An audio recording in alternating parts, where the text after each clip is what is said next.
самиот крај на емисијата повторно го посветуваме на детето. Овој пат ќе одбележиме детската недела или неделата на детето, но претходно да ја посакам добро утро на Ирена Спировска. Ја имаме ова утро во живо. Ирена, добро ти утро.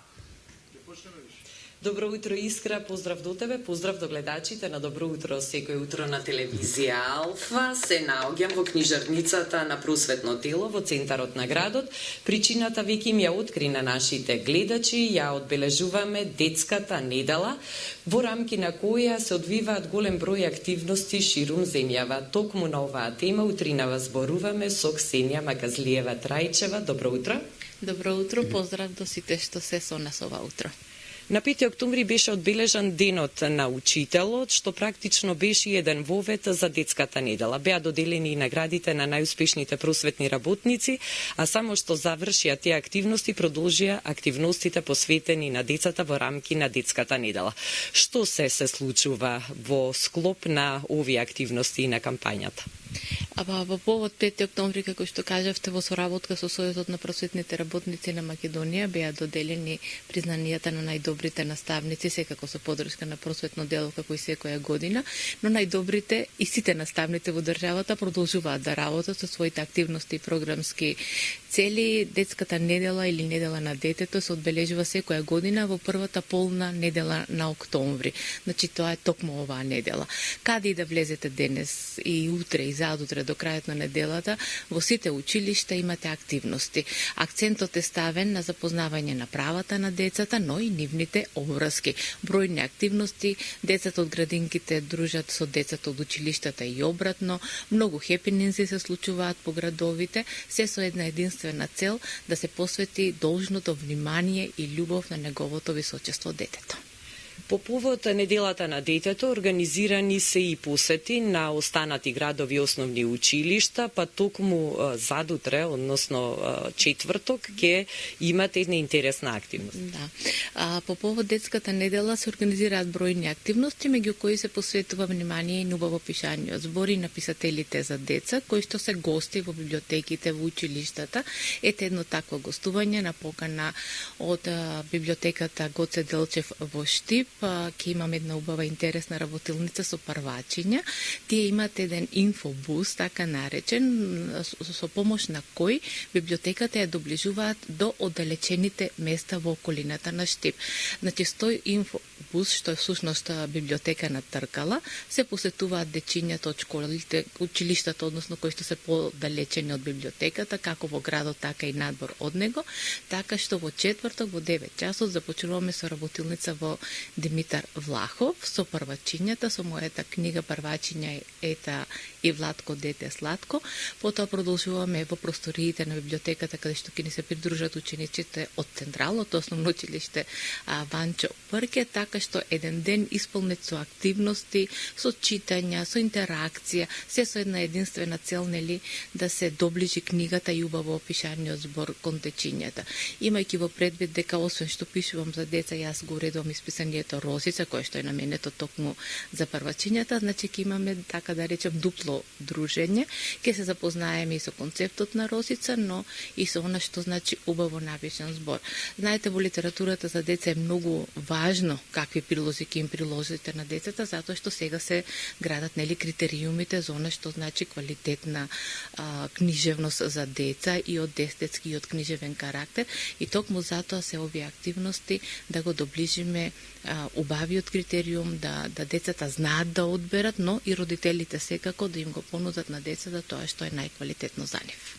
Ги спомнавте првачињата и го спомнавте списанието, и токму тоа не наведува и на следното прашање, односно одбележувањето на два големи јубилеи. 80 години од првата генерација првачиња во нашава земја, која што учеше на македонски јазик, учебната 44-45 година, а воедно токму оваа година се одбележуваат и 8 децени од првото детско списание на македонски јазик и македонскиот буквар. Да. Таа 44-45 година е од историско значење за нас македонците и воопшто за државата, затоа што за прв пат децата од Македонија учат на својот мајчин јазик. Тоа прво полугодие било со материјали подготвени од денес за утре, но сепак тоа било на македонски јазик, биле вклучени сите оние кои што биле школувани, кои што учествувале и тогаш и подоцна. Меѓутоа веќе после Нова година на 3 јануари излегува првото списание за деца, кој што е всушност првиот печатен, пишан материјал на македонски јазик од кој што учеле тие првачиња тогаш. Фактички првиот учебник со кој што така да речеме се сретнале децата, испечатено, илустрирано од наши автори, е токму тогаш таа 45 година. Веќе во април 45 година излезен од печат и првиот буквар на македонски јазик. На него верувам дека сите се сеќавате со оној лик во народна носија, кој што е заштитен знак, да речеме, на македонската писменост, секако издание на просветно дело. И од тогаш наваму, 8 децени се учи, се зборува, се честува македонскиот јазик, а ние на таа традиција, на тој јубилеј сме навистина горди и се трудиме да ги задржиме сите тие критериуми што тогаш ги поставиле големите имиња на македонската книжевност и на македонското учебникарство, почнувајќи од Блаже Конески, па преку Славко Јаневски, па понатаму следните генерации Киро Донев, Подгорец, Стојан Тарапуза, па Ванчо Полазарев, па Горјан Петревски, сите тие биле дел од нашите редакции, сите ние сме учеле од нив и се трудиме да го задржиме тоа, да градиме, да надградуваме на тие темели што тие ги поставиле. Во честа на детската недела одлучивте да израдуваме некои од нашите гледачи и да подариме календар на детството. Што всушност представува оваа книга? Така, низ овие 8 децени списанија за деца, многу автори се промовирале, многу автори ги изградиле своите кариери во пишувањето за деца. Еден меѓу нив, еден единствен и незаменлив е Киро Донев. Бројни се неговите објави во писанијата, тој бил и дел од Детска радост и уредник и на Најсвет и на Развигор. Меѓутоа пред неколку години направивме еден избор од неговото творештво, објавувано низ писанијата, низ годините, и по негова желба го нарековме календар на детството. Еве во име на оваа недела, во име на детото, подаруваме еден календар на детството за еден од нашите гледачи утрово и се надеваме дека овој календар на детството навистина ќе им понуди убави спомени на кои што ќе се сеќаваат за цел живот.